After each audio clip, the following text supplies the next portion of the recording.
삶의 행복을 주는 이야기 9월 21일입니다.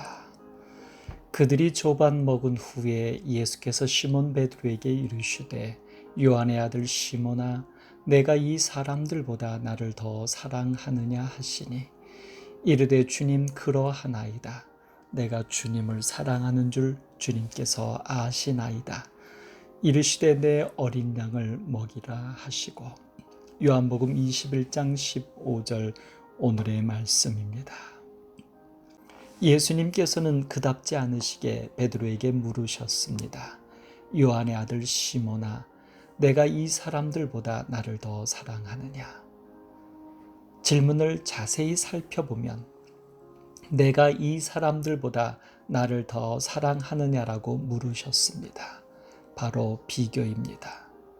결코 예수님은 비교로 우열을 정하거나 옳고 그름을 평가하시는 분이 아닙니다. 그런데 왜 베드로에게 예수님은 이렇게 질문을 하신 것일까요? 먼저 베드로에게 이런 일이 있었습니다. 최후의 만찬 후에 감난산으로 가시면서 기록된 바 내가 목자를 치리니 양의 떼가 흩어지리라는 스가랴의 예언의 말씀을 인용하여 오늘 밤에 너희가 다 나를 버리리라고 예수님께서 말씀하셨습니다. 이때 베드로는 제자들과 함께 있음에도 불구하고 모두 주를 버릴지라도 나는 결코 버리지 않겠나이다라고 자신을 드러내어 말했습니다. 예수님은 베드로의 실패를 기억하셨고 그것을 빌어 질문하셨으니 분명 의도가 있으셨던 것입니다. 백신은 코로나가 한참일 때 모두의 희망이었습니다. 백신이란 병원체인 미생물을 인위적으로 투여하여 인체 내에서 미생물에 저항할 수 있는 항체를 만들어 나중에 동일한 미생물에 감염되었을 때 면역을 갖게 할 목적으로 개발한 면역 유발 약제입니다. 쉽게 말해 우리 몸이 병균을 이길 수 있도록 미리 약한 병균을 주입하여 면역을 준비시키는 것입니다.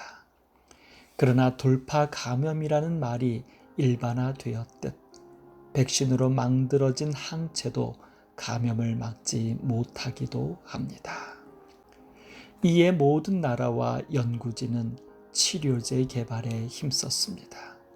혹시나 하는 바람으로 다른 치료제들을 써보았습니다. 군부대에서는 양파를 실내에 비치하라고 지시를 하는가 하면 마늘이 좋다거나 안티프라민을 입술과 코에 바르라고도 했습니다. 드디어 코로나 약이 개발되었지만 여전히 그로 인한 사망은 일어나고 있습니다. 나을 수 있는 병이라면 절망할 이유가 없을 것입니다.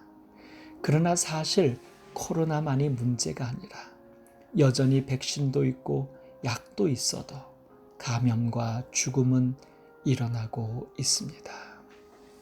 예수님의 생애를 기록한 성경 4권을 복음서라 하는 것은 예수님의 이야기가 우리의 삶의 복음이 되기 때문입니다. 왜냐하면 예수님은 자기 백성을 저희 죄에서 구원할 자로 우리를 사랑하시는 창조주여 죄를 이기시는 메시아이기 때문입니다. 사단아 물러가라고 광야에서 외치시며 결국 십자가에서 다 이루었다고 선언하셨습니다. 그러므로 이 모든 일에 우리를 사랑하시는 이로 말미암아 우리가 넉넉히 이기게 됩니다. 그러므로 오직 하나님께서 각 사람에게 나누어 주신 믿음의 분량대로 지혜롭게 생각하는 것입니다. 이 사람들보다 나를 더 사랑하는 것은 문제가 아닙니다. 사실 이 사람들보다 나를 적게 사랑하는 것도 문제가 아닙니다. 예수님을 향한 사랑은 비교되지 않고 오직 예수님을 향한 나의 관계일 뿐입니다. 이것을 깨달은 베드로는 이제 다른 사람의 이야기는 빼고 내가 주를 사랑하는 줄 주께서 아신다고만 고백했습니다.